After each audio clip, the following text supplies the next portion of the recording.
Did it say to you that it's recording? Good, Yes. good. Excellent. Going to start letting folks in.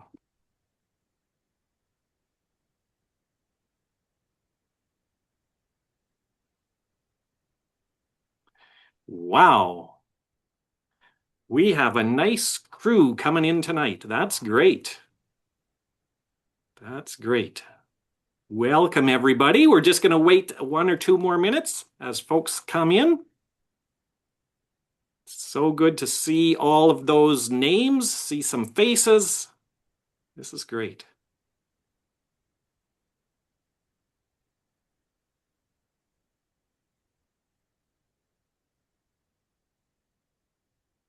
All right. Well, welcome everybody. Welcome and happy Earth Day. Welcome to our Earth Day event tonight called Energy for Action. A conversation about inspiration, about motivation, about not burning out. So tonight's event is brought to you by the good people of the Environmental Pod of Grosvenor Park United Church and by GreenSpirit Chaplaincy, sort of teamed up to organize this event. And we're really glad that you're taking an hour out of your busy evenings to come and be with us, spend some time with us. This event has also been supported and promoted by a whole number of other organizations, including wider bodies of the United Church of Canada and the National Ecumenical Organization called For the Love of Creation. So that's a group that's been promoting environmental events throughout this Earth Week. So we're really glad for that support and that promotion. The event tonight is being recorded, just so you know. So if for any reason you don't want yourself in the recording, feel free to keep your camera off and you can take your name out if you want to. But for the most part, it will simply be the speakers themselves who are going to be recorded. So we only have an hour tonight. We are going to get into the introduction of the panelists tonight, the speakers, our conversation partners. But before we do that, let's just take a few moments as we gather together on this special day, this day of the Earth. Let's just take a few moments to be still, to take a few deep breaths.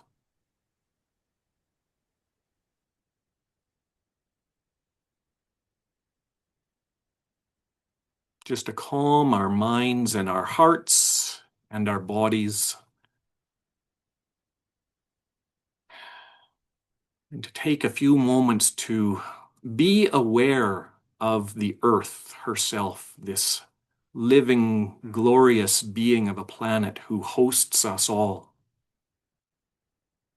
We are aware of the earth.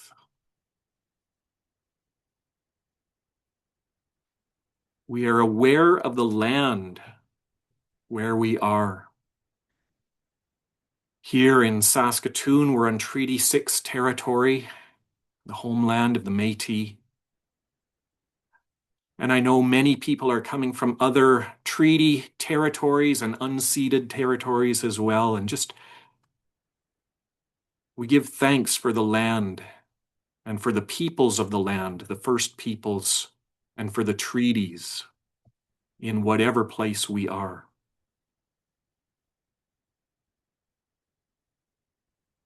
We give thanks and become aware of our more than human kin, of the four-leggeds, of the finned and the furred, of the green beings, the trees, and all the plants, of the birds returning, all our relations.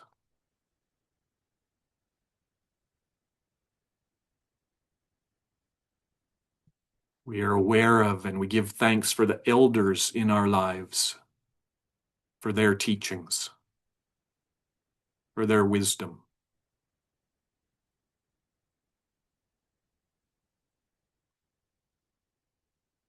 We give thanks for the ancestors and for the descendants, those who have been, who are, and who are to come. We are all together in this time and this place. with the sacred breath, may it be so. Blessed be. Good. Thank you, friends.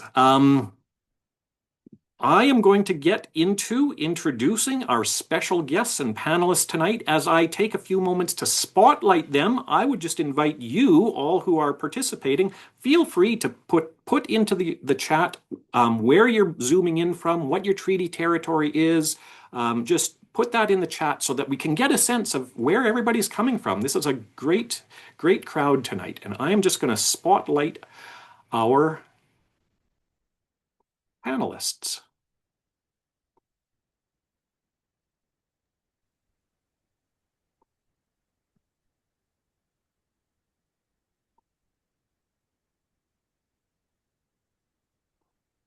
And there we are. So, some introductions. This is so good to have you folks tonight.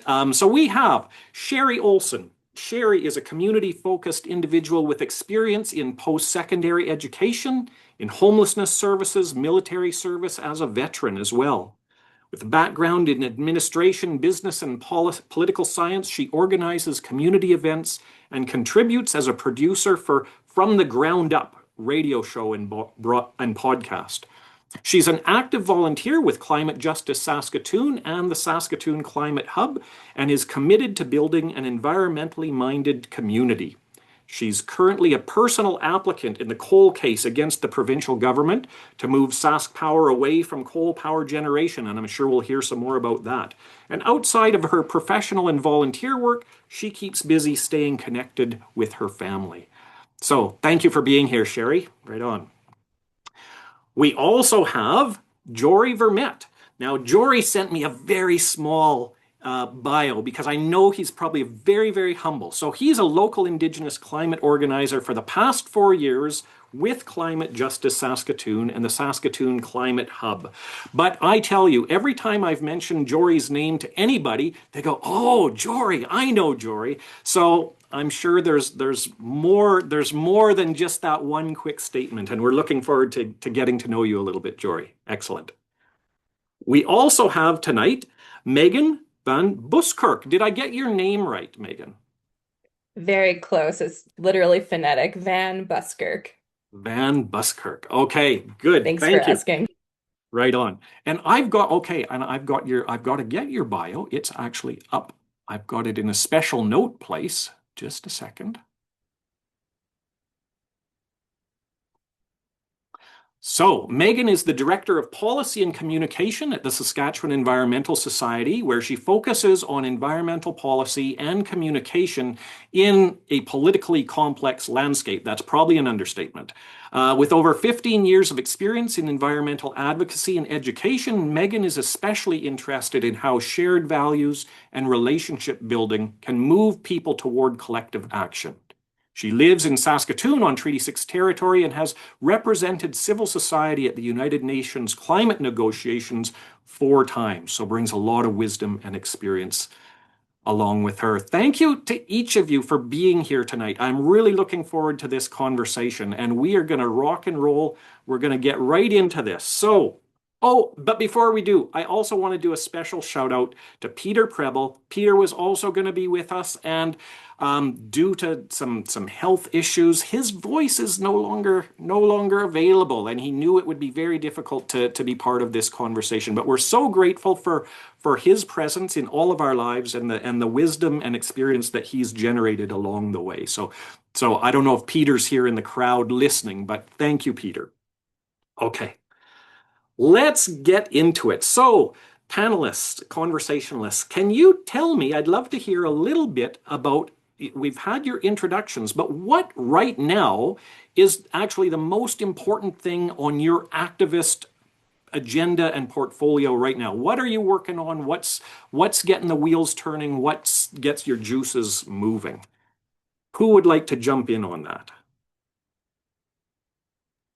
Oh, me. Good, Sherry, please do. Um, you know, it's kind of twofold because Earth Day, obviously today, um, Earth Action Day, Sunday, we've got our rally coming up. So that that's one small little activity for the day, but by a far stretch, it's the coal Yeah. um, court action that we've got going. For those that haven't heard about it, it is basically the Saskatchewan government came out to SaskPower saying coal is the way forward past unabated coal. I should say unabated coal is the way forward. And for our power generation for Saskatchewan. And that's in defiance of the federal legislation. And we're trying to slow that sucker down Mhm. and stop it and get them to reconsider that $2.6 billion uh, direction that they're taking and invest that into something that's a little safer. So Yeah. I know I don't know what Megan's answer. She might want to go on about this. It might be on her agenda too, but I don't want to make assumptions. But that's definitely the big ticket item on we've Yeah. got these all these little small things obviously that go on, but that's one of the main pieces there. Yep, yep, for sure. And a lot of us are following that case with bated breath and cheering you on in so many ways. So cool. Thanks, Sherry.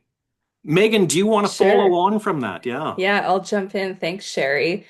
Just to add a little bit of context for folks that may not be super plugged into the coal case, there's a bunch of applicants involved, Sherry being one of them, two other individual applicants. One is a 12-year-old that lives in Regina named Mhm. Kike, and there's a farmer that lives in Manitoba named Matthew, and he's involved. I mean, both of those individuals are involved for good reason. Kike, of course, is worried about their future. And I know they've said to me before, I shouldn't have to do this. I want to be outside in nature playing with my friends, but here I am. And Matthew's a farmer in Manitoba. And that's just, to really to drive that point that the emissions don't stop at the boundaries of our provinces. And, so we're all implicated. We're all part of this. And then also a Saskatchewan Environmental Society, which is the organization I work for, as well as another organization, a national organization that's based out of Ottawa called Citizens for Public Justice. So we've Mhm. all come together. We've had a couple of court hearings in 2025.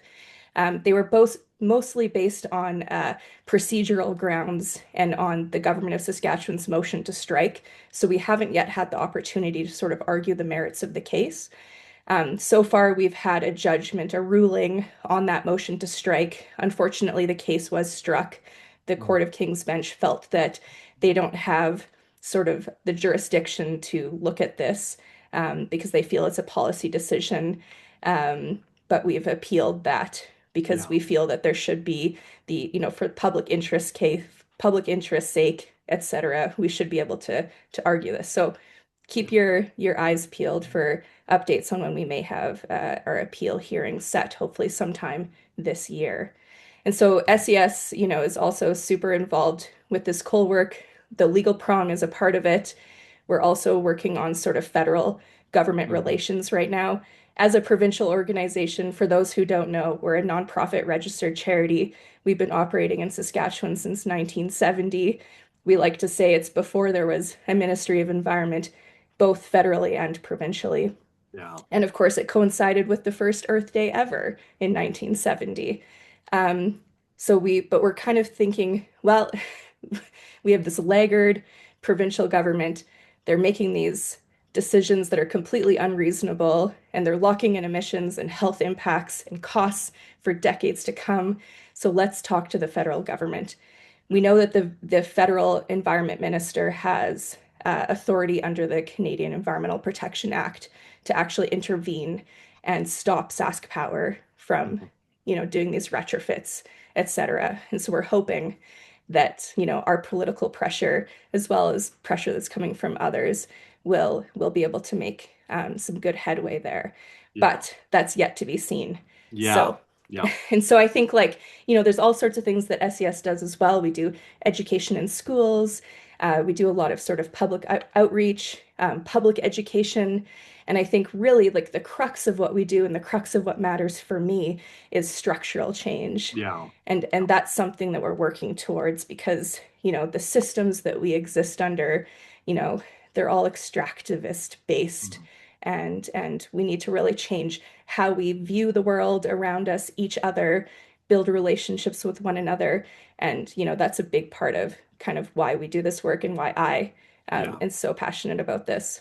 And right on. Jory, I'll let you jump in because I feel like I've been talking for quite some time. No, thanks, Megan. That's really great. Good stuff.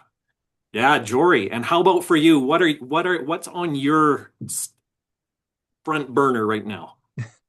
Well, what isn't on my front burner would be the better Yeah, yeah, question. yeah. But I'll mention two quick things. Thank you, first of all, for having me on and having all of us on here. And second, Megan, honestly, if Shawn said what people when people hear my name, they say, "Oh wow, Jory." Another thing they can associate me with is speaking for long periods of time without interruption. So never feel bad about doing that yourself. It's good to have a little change of pace. Yeah, I think like obviously the coal case is probably the biggest one on everybody's agenda, SES, CGS, and even the hub. But I like to, since Sherry and Megan have both spoken to that very eloquently, I maybe say that a more general vision or action that we have on our front burner here is kind of what Megan alluded to at the end of what she said, is that we're trying to make connections not just within the environmental and climate movements, but also make connections outside of those movements as well. So what both the Hub and CGS have been trying to do in the last couple of years as well is this long-term strategy of bringing folks in from other organizations, whether they be labor unions, whether they be LGBTQIA plus groups, whether they be racial justice movements, whether they be indigenous land right movements, everything in between. Because from I think my perspective, I can say is that this is not something we can do alone, right? Whether that be the coal case, whether that be expanding renewable energy, whether that be pushing it back against the fossil fuel industry as a whole, or governments who choose to ignore climate change, it does require kind of like an all hands on deck effort.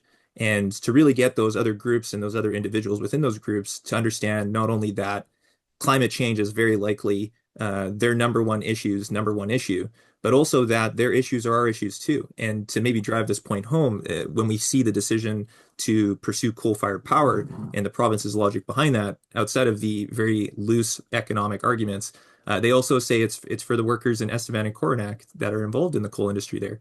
And I think there has to be a very important connection between what we're doing and what they're doing to really bridge those gaps. Because at the end of the day, to win these battles politically and in the legal system, we do need that grassroots effort. We need the public on our side, and to kind of cut through what is often like multiple competing crises, and also the very large disinformation, misinformation apparatus that's around us, whether that's social media or otherwise. So I think like on the front of the agenda for me, always, regardless of what we're doing, is trying to build those connections and build those relationships that are intersectional, that Yeah, can speak to other people's issues and also speak to our own, because I think exactly. those are very much interconnected. Yeah, yeah, yeah. The intersectionality, that's something that I've heard all of you mention already. And of course it is. It's these systems within systems within systems that are all connected, and you pull on a string over here and it does something over here. And so needing to address multiple fronts, even as we focus in, lightning focus on certain driving issues as well. Thank you, each of you. It's good to hear what you're up to, what you're involved in and working on right now. But let's take a step back. Let's jump in the time machine. What I want to do now is go back from the present moment of where you're all working, putting your energy into, and go back to where was it that you got your start in this wild ride? I mean, becoming an environmental advocate, an activist. It starts somewhere. There's got to be an origin story, like in the comic books. What's your origin story? Was there somebody that inspired you? Was there a set of teachings that got you going? How did you get into this? And so maybe we'll keep going with you, Jory. We'll start with you, and then we'll work our way around. You're entering dangerous terrain if you make me keep speaking continuously. No, I think I really love this question. I've answered it before, and I'll try to be succinct. Is I mean, like the thing that kind of got me into environmental activism in general was during COVID. I think a lot of people can hopefully relate. Is that it felt like a very anxious time, a lot of uncertainty about the future, about the present, a lot of kind of sitting on idle hands for a lot of folks. Like, what do you do? And I started reading up a lot more on like environmentalism, climate change, and got really engaged. Like I caught the fever.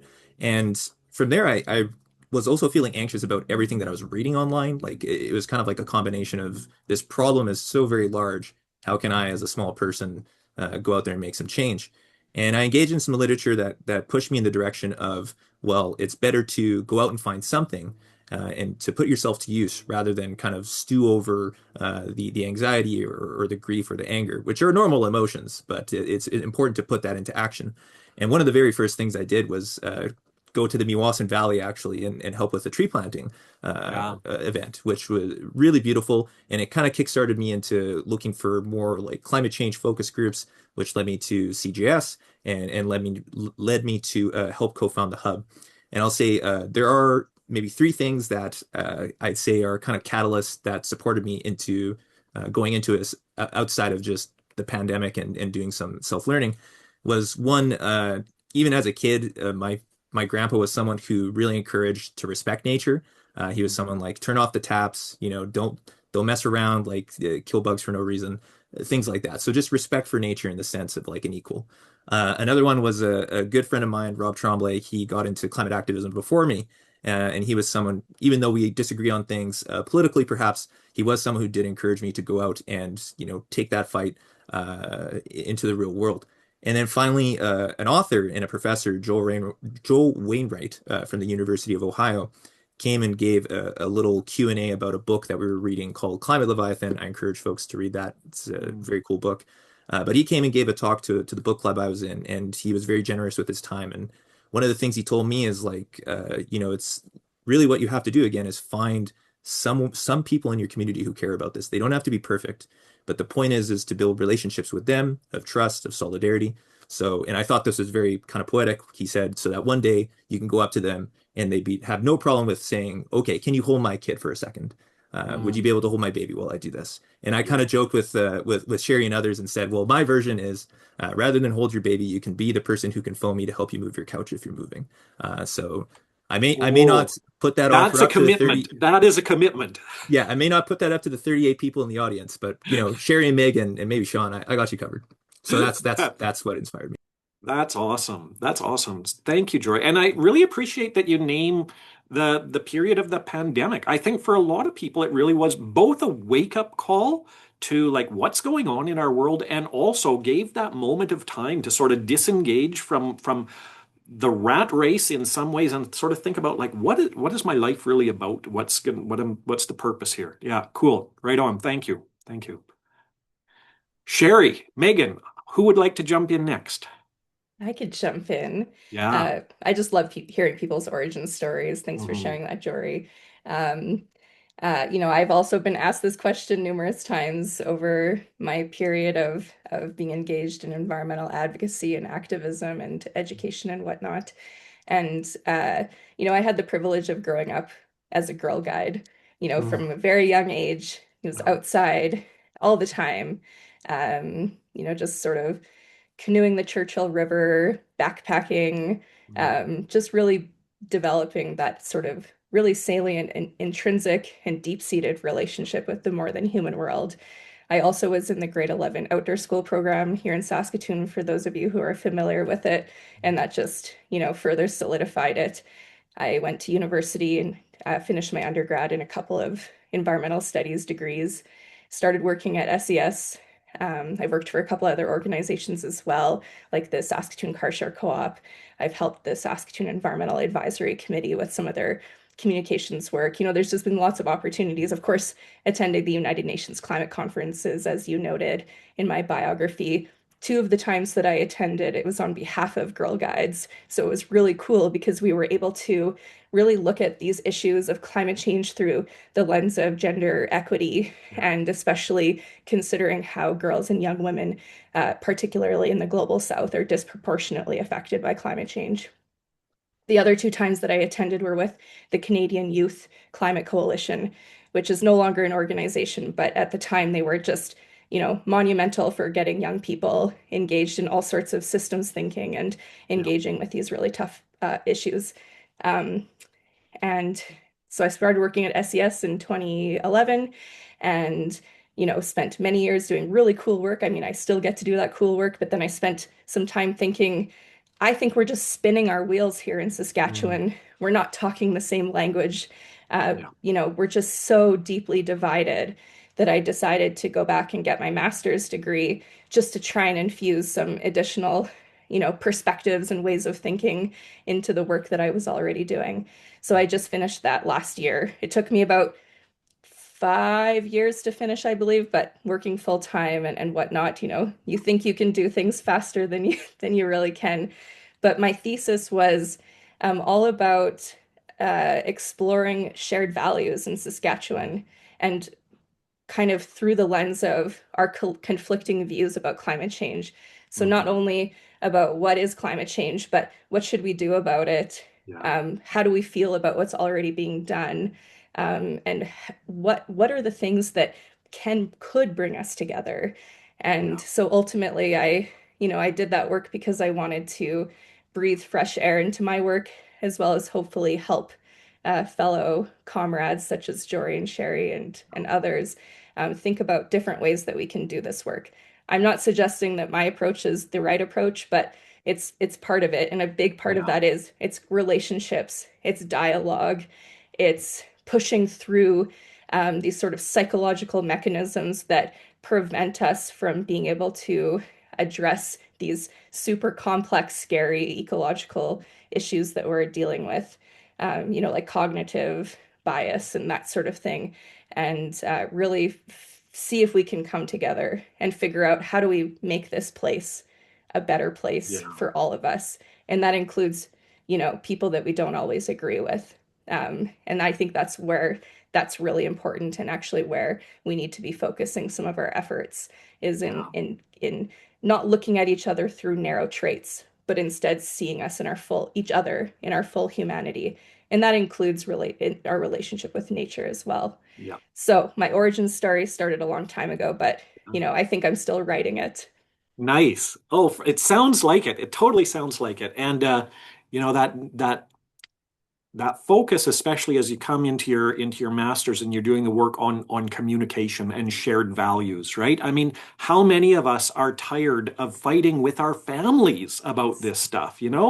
This is we need to. We're such a small province, and so many of us are related in so many different ways. To find those shared values that we can start to build on together rather than tearing each other apart. But I love that origin story. You cannot go wrong when it starts with dancing around the toadstools, right? I mean, when Exactly. you start the origin story there, it can only grow into eco-activism and a magical engagement with the living world. So, thank you, Megan. Good. Sherry, how about for you? Well, for me, I guess I'll start with the context of the time. I was a Mm, single mom with, well, three kids in the home still, and decided it was just easier to pick things up at the library rather than buying books. So I'm mm, in there, and Inconvenient Truth is in front of my face as an option, and I like science. So it was an easy pick. Brought it mm. home, watched it. And the next day I was in the Saskatchewan Environmental Society's office picking up some shirts. Like it Nice. just spoke so clearly to me. Um, and and so then you begin that journey. Like I have that relationship with the people in the office. I've got to know them. I joined the community area and started a community garden there.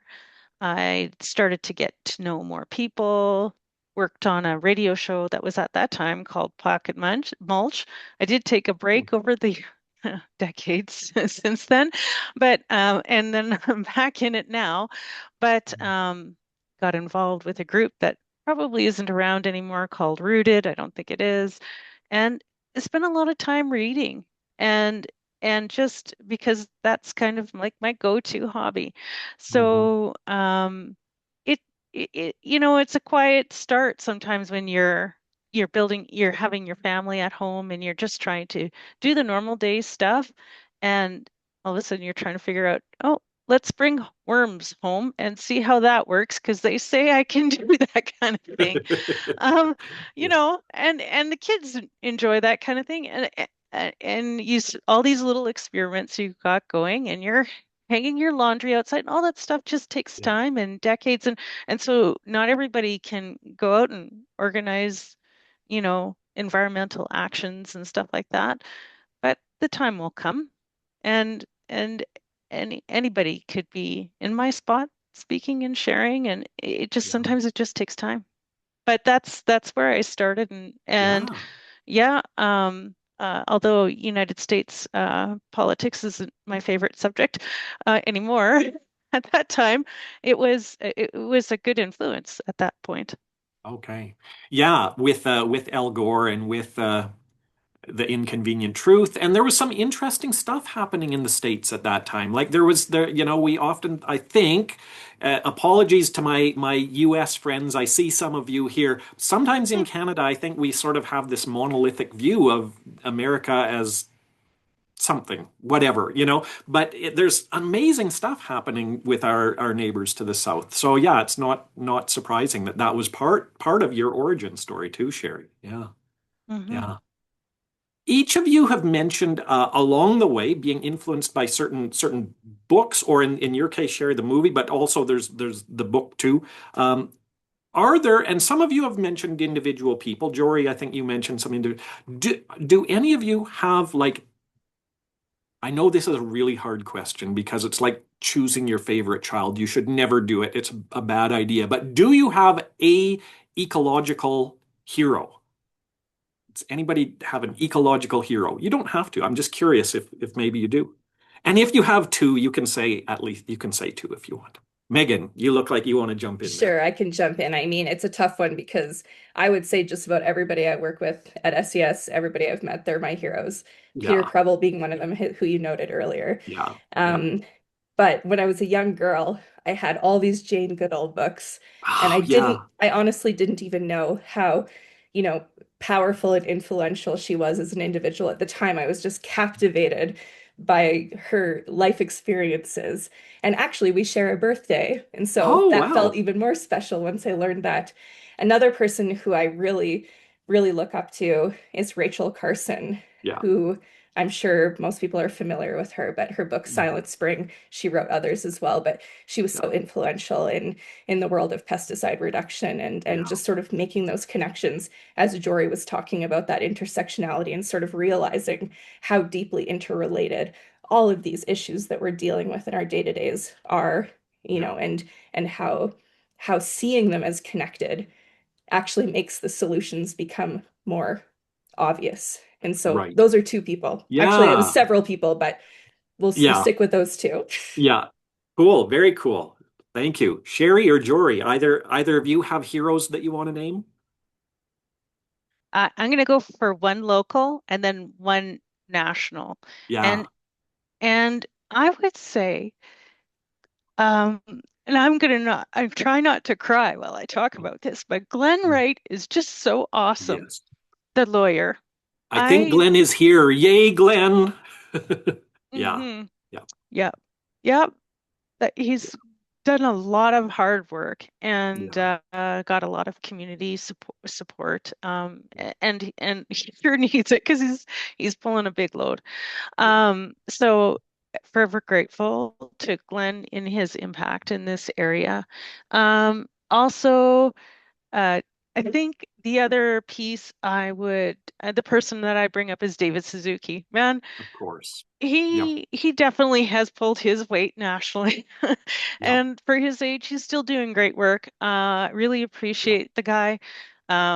Was great that I got to work with his team when I went to Ottawa Mhm. to lobby them last year to Mhm. try and get clean electricity across the country, and Indigenous work in that and have Indigenous leadership in that work. Right. Um, yeah, it just shows that him and his organization are still in it and they're swinging, and Yeah. just really appreciate them. Yeah. Thank you for that. Yeah, definitely. David Suzuki. And now that he's, of course, as soon as he got retired from CBC, he was actually able to sort of say what was really on his mind, and that's been something to observe as well. Yeah. And Glenn, yeah, thanks, many thanks to Glenn for his work. He's here somewhere. Yeah. Jory, how about you? Heroes? I mean, tough to follow up in all honesty, but I'll do my best.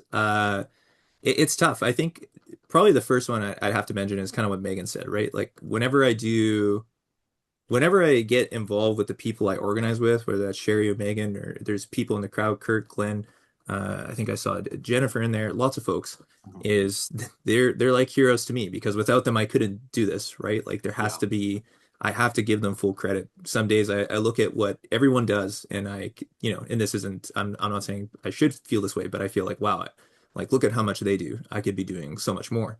But of Mm. course, everything within context. Yeah, But yeah, heroes to me, 10 out of 10. And right on. I try to tell folks, not only heroes, but leaders too. And I think Yeah. as we grow, we become more as leaders. Another one would be, and this is, I swear to God, I'm not saying this to not sleep on the couch tonight, but it is my wife because Mm. she was someone who did, and you reminded me of this, Sherry, because she is someone who does all the individual things that require a lot of work and a lot of effort and dedication. Like she starts our garden from seed. I do all the digging, but she does that hard work at the beginning. We did have a worm composting bin that was pioneered by her, being very strict about recycling, also a pioneer in her field. And yeah, she's someone who I think inspired me through those actions, but also inspired me to like do more outside of these things as well. Mhm. So I have to give her full credit. And for also, I'm inspired by her level of tolerance for the amount of climate activism I do. Uh, and Right.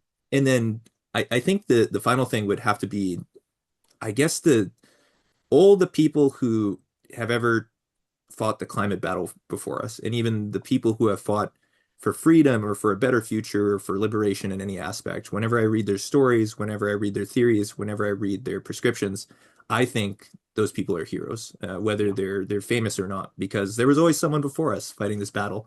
And exactly. if it wasn't for them, we wouldn't be able to carry the torch. So Yeah. very vague, but I think that's the best way I could say. Yeah, yeah, we inhabit a movement that is leaderful, right? Like it's nice to name the heroes, but it takes everybody. It really does. It's a leaderful movement. Okay, these are I don't have to tell you or anybody here. These are crazy making times with like late industrial capitalism, extractivism, colonialism, all of that stuff and all the other intersections combined with sort of the dumpster fire apocalypse that we see morning after morning as we get up and look at the news of what could possibly more be going on in the world. Okay, so this is not an easy time to be doing this work. How do you keep from burning out? Like I know for some of you this is your for some it's your paid work. This is the job that you go to. But even so, there's lots of stuff that you're doing off the side of your plate. Like this is more than just job stuff. This is your life. What do you do when you keep banging your head against Donald Trump and the clowns who run our world? How do you keep going? How do you not burn out? Anybody can jump in on that. Megan. That's a great question. I think it's some days it feels harder than other days. Jory spoke about misinformation and disinformation really briefly earlier, and that's something that really stuck with me because that's something we're experiencing more and more as the years go on, is just how often we're kind of being bullied on the internet, and I'm solely the person that kind of takes care of our social media and sort of our public outreach. Of course, I have amazing colleagues and they're all doing, great work in their areas as well. But sometimes it really sticks in my craw. And Mhm. but really, I think one of the most important things when it comes to feeling overwhelmed by the state of the world or what feels like the state of the world is again those relationships, Yeah. knowing that we're in community with one another and that we're all fighting for the same outcome is so inspiring and motivating.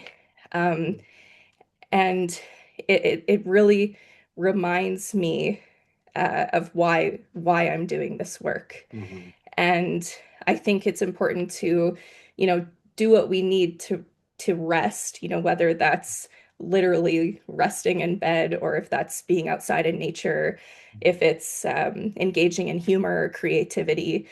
But one thing I always tell myself, and it feels encouraging when I do that, is burnout isn't a personal failure, and it's Right. it's a systemic issue.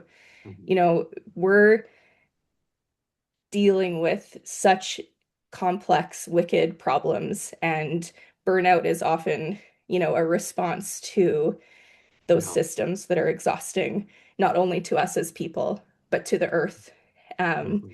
and, you know, we're trying to respond to ecological breakdown.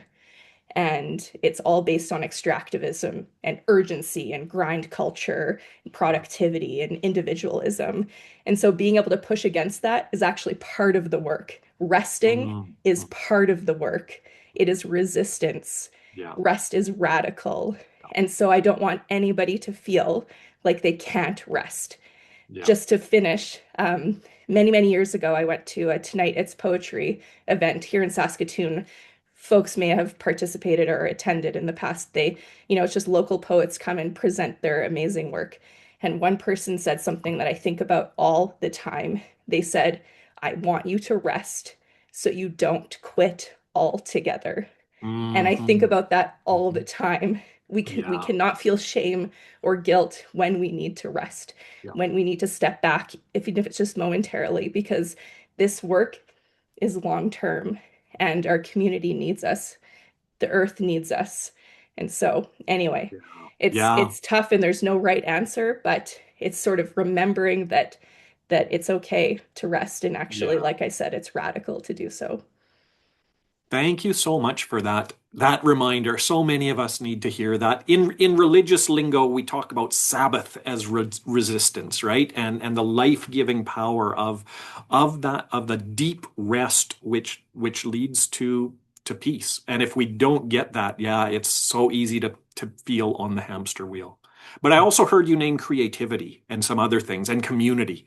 Those are all pieces of it. Thanks, Megan. Yeah, Jory. yeah, I think that's a really awesome answer, Megan. Without a doubt, pretty much what I was gonna say too. I'll maybe like add to this is I'm very stubborn. I tend to push and push and push, and many people who love me in my life say you gotta take a moment for yourself, and I think that's something I'll need to do in the near future as well.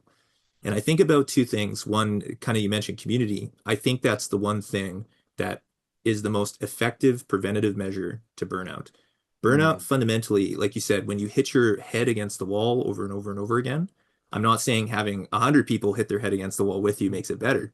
But when you have a Right. community of support, when you have a community of people who resonate with you on the same issues, who you have a fundamental trust relationship with, who you know are fighting that struggle with you, uh, on a daily basis, it makes it so much easier. And when folks, this isn't meant to sound like a brag, but when folks come up to me and they say, "Oh, thank you so much for the hard work that you're doing. I'm so glad somebody's doing it." I say, "Thank you, but I'd rather never be thanked again if you choose to participate in this with me." That's the Right. greatest form of gratitude we could all experience is more of us chipping in to move this mountain, right?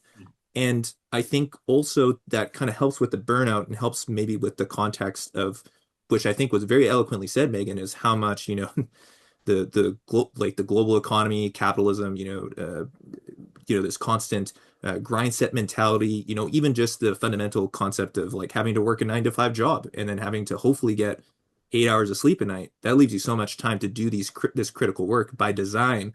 We don't really have the time and resources to combat this. But on the other hand, if we can all combine together, that collective force, that is really, really strong and powerful. And I think, again, that's community. You need to create community with people who can be that collective action, who can trust in one another to act when the urgency and the necessity demands it. And I think about the long term of this. We think about how this is going to be an intergenerational issue and an intergenerational effort to mitigate and adapt to. And I recently was writing an article. Sorry, my cat just jumped off my keyboard. But I was recently reading an article and or writing an article, and a quote that I pulled that I thought was really relevant was from Louis Riel, and he said, "Deeds are not accomplished in a few days or in a few hours. A century is only a spoke in the wheel of everlasting time." And I think, Mm, when it comes to something like climate change, or even how climate change fits into all these wicked crises, uh, as we fight for a better future, one that's habitable and hopefully prosperous, our efforts here today are that spoke in the wheel of time, right? Like it yeah, is a process that, likely I won't get to see the world where, climate change is quote unquote solved, but I'm hoping that someone can continue to carry this torch through time. And yeah, again, not feel guilty that everything didn't get done in my lifetime, but that I can go, at the end of my life and say, well, I put my best effort forward with everyone else. yeah, And, the battle isn't lost. yeah, So it's complicated. I think burnout is something that, again, I'm not the perfect person to prescribe options to relieve burnout because I think I push too hard. But I think exactly what Megan said is don't be yeah, scared of rest and don't be yeah. and really cultivate community. Community is really the foundation of this so that you Hmm. don't feel alone and you don't feel like it's just you versus the world. Because a Yeah, lot of the times it is very much feels that way. You go log on to social media or something like that, like Megan said, that disinformation, misinformation, it can feel like a total punch to the gut. But you have to remember that there's people out here, people on this call, right? 37 people. That's a lot yeah, of people who care. So, anyways, exactly. Yeah, yeah, yeah, yeah. And the powers that be want us to feel like we're just one, like we're one tiny little person banging our head against the wall, and to remember the wider community. And I love that image, that Riel's image of where we're a spoke in the greater wheel of time. Teachers like Riel, like Joanna Macy, there's a whole number of teachers that help us situate what we're doing in the context of both deep time and cosmic time, but also in long, long shared histories of struggle that have deep roots, both culturally and also political roots as well. And so yeah, that sense of time can really be helpful to help prevent the burnout. Sherry, what about for you? What are there other things that you would like to add to this Yeah, conversation well, about avoiding burnout? and I would say Megan and Jory, right on with the community, right Hmm. on with resting. One of the things that I have found personally helpful on that hasn't been touched on because they spoke to those pieces so eloquently is that when you're getting to that point, you're not spending enough time on your personal care. And setting those limits sometimes are very important, and they're hard to set when when you're getting to them, Hmm. because that's why you're involved, is because you care. And so you're trying to do what you can as much as you can. And so, setting those limits are important for long-term sustainability. Um, and the other piece of connecting for me might not be for everybody, but connecting with nature, getting outside during the day, going for a walk, trying to not look at the social media garbage, and like, remember that when the forest breathes out, you breathe in. Hmm. And Hmm. it's that connecting with the big picture, because that's the big picture.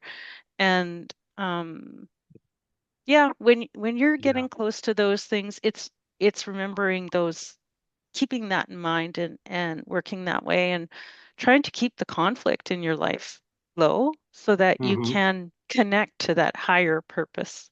Yeah. Yeah. Yeah. Okay. Thanks, Sherry. That's super important. And you've sort of opened up, you've all actually opened it up in different ways. You've opened it up to this sense of big picture, big story, key purpose. So we don't have a lot of time to flesh this out, but I'm curious. Is there a piece in this work for each of you that is, some might call it spiritual, some might call it, higher purpose, some might call it big picture? Is there any of that informs your work and that gives you energy? And you can answer that in whatever language and way you really want to. Jory. Yeah, I'll give it a spin. Yeah. Full disclosure, I'm not someone who is religious in quotation marks, but I think spirituality is something that I connect with often Mhm. in particular moments. I like how Sherry mentioned being in nature. I think that's one Yeah. of the most fundamental ways to feel something spiritual is when you can just hang out Mhm. and be one with something that you're already a part of, Yeah. the environment, the ecology. Dare I say, sometimes I find the kind of dualist approach of human and nature to be a Yeah. little annoying. I think it's more, web of life. We're a part of this as much as it's a part of us. And I think it serves to be very grounding, both mentally and physically and spiritually, to be in nature, to see the bugs do their business, whether they're bees or ants or ladybugs, or to see the birds, like you mentioned at the beginning, Shawn, come back now that temperatures are warming up to do their thing, to go for a hike, to go to the river, valley, whatever it may be. And I'd say for me, one of the things that really helped me, this was along the COVID time period as well. Again, going with that anxiety of the situation, was to explore a little bit, like, okay, like what, not what's the purpose of life, but what can give a little bit of meaning to this context. And aside from putting an effort into something greater than yourself, whether that be climate or otherwise, was also this idea, and this metaphor really caught me. It's Buddhist related, is that our lives are kind of like a wave in the ocean. Mhm. We're all water all the time, but at some point a wave crests, and that's our moment in the spotlight. And then eventually Mhm. the wave crashes down and it's back to water. Yeah. So you have that one instance where we're all still water, but you have that moment where you're the crest. And when Yeah. you're on that crest, I think there's something that speaks to me to say, this is your moment. Like you have to make something with this short time period you have of life and to not use it to its full extent, to think about not just what you're doing for yourself in the moment, but what you're doing for those in the future. I lean on a lot of thinking about my nieces who are Mhm. very young. They're 5 and one's going to be 4 years old here on Sunday. Uh, is that fundamentally this is a future for them too. And Yeah. that's again going back to this kind of like intergenerational work, is to think of, them as in the water with me. And now their wave's beginning. So when their wave goes down, what are we leaving for them? Yeah. So it helped to kind of ground me in a sense of, not everything is the end when it's the end, Right. but fundamentally it's a carrying of that relationship, that tether into the future where I may not be there, but a bunch of people who I've made connections with, such a both human and non-human, are Yeah. going to be existing beyond that too. So how to situate yourself there and how to give that purpose and meaning, I think that really spoke to me.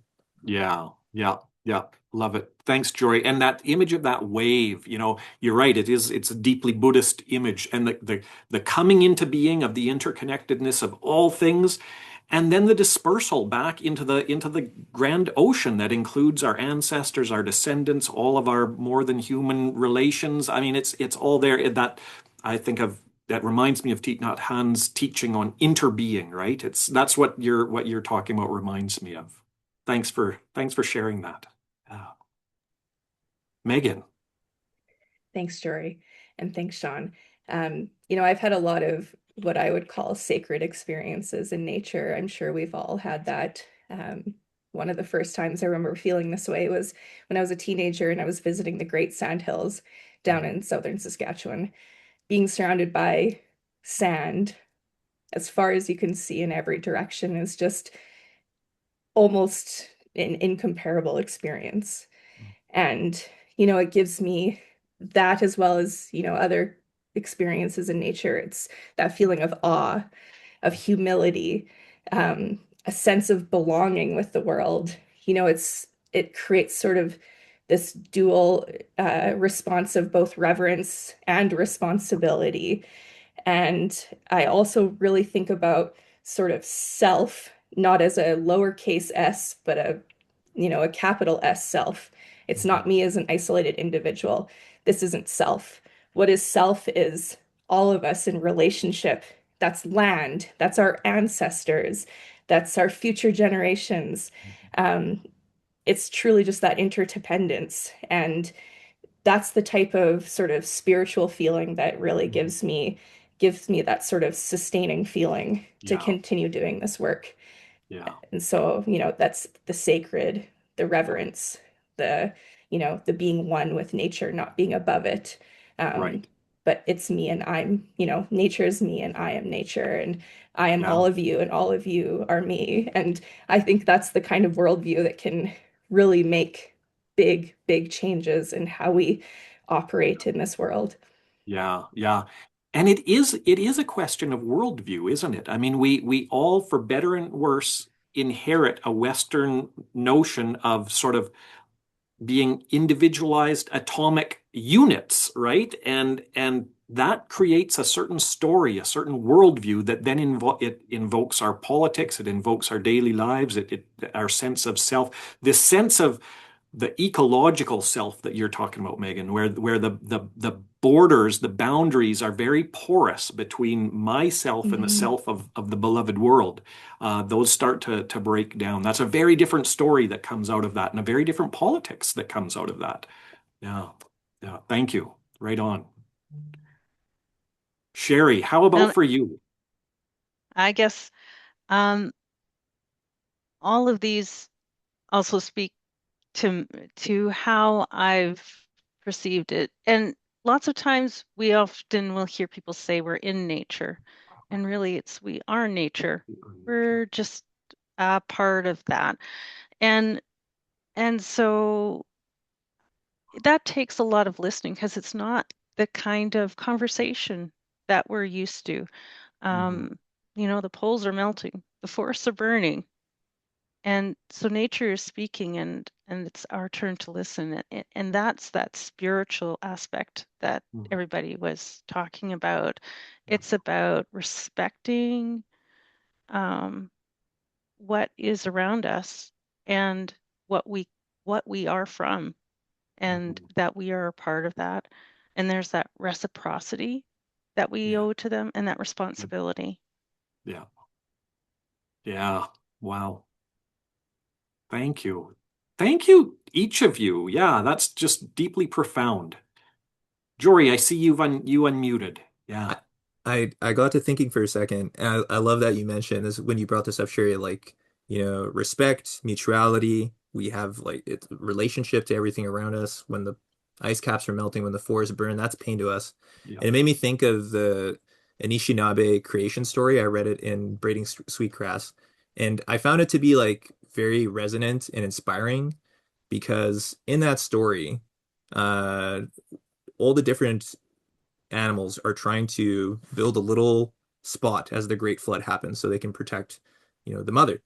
And the only animal that can actually do it, all these different animals try, the bear, the fish, the crane, they all give it their best shot to go to the bottom of the ocean and grab up the mud so that they can build this little safe haven. And the muskrat, at the end of it, the lowly muskrat puts up their hand and says, well, okay, I'll give it a shot. And the muskrat goes is the only one who can go to the bottom and grab this mud and bring it back up. But the tragic part of the story is that the muskrat dies when it brings the mud back up. And it made me think, again to this interconnectivity, this element of like sacrifice. Like I was in tears when I read it because I was like, wow, like the muskrat is like all of us in a sense. Nobody thinks of the muskrat to be this hero, like we were talking about heroes before. But that's where I think it's really resonant is like we're all this muskrat. I mean that very respectfully and lovingly, is that we are Yeah. all trying to go to the bottom and grab that mud to bring back up to protect something that means so much to us.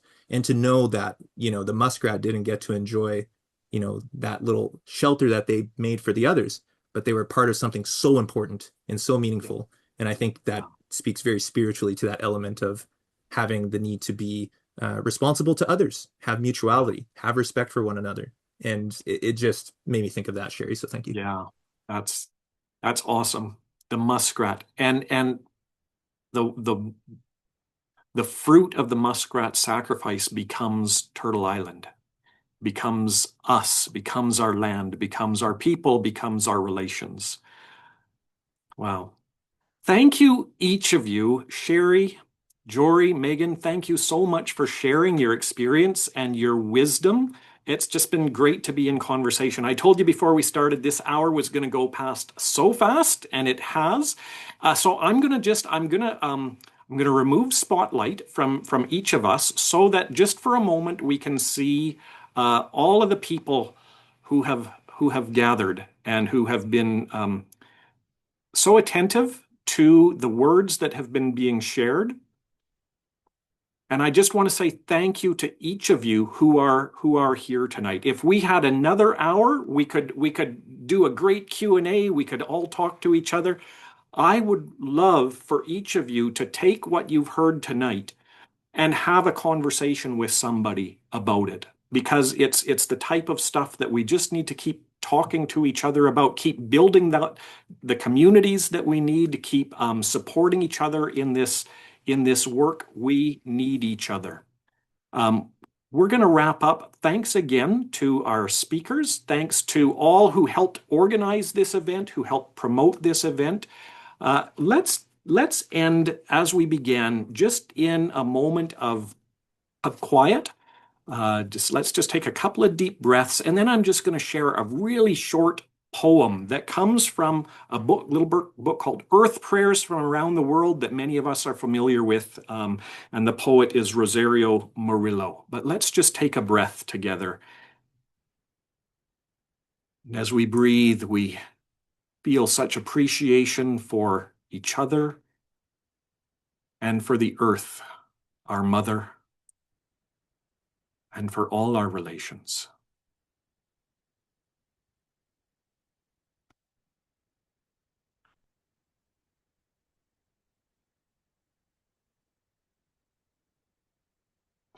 I'm going to plant a heart in the earth, water it with love from a vein. I'm going to praise it with the push of muscle and care for it in the sound of all dimensions. I'm going to leave a heart in the earth so it may grow and flower, a heart that throbs with longing, that adores everything green, that will be strength and nourishment for birds, that will be the sap of plants and mountains. May it be so for each of us. Blessed be. Thank you, friends. Happy Earth Day. Until next time. Thank you very much. Thanks, everyone. Happy Earth Day. Thank you all for creating space. Yeah. Thank you, Shawn and Sherry and Jory and all Yeah. of you. Thanks, folks. Good night. Good Take care. night.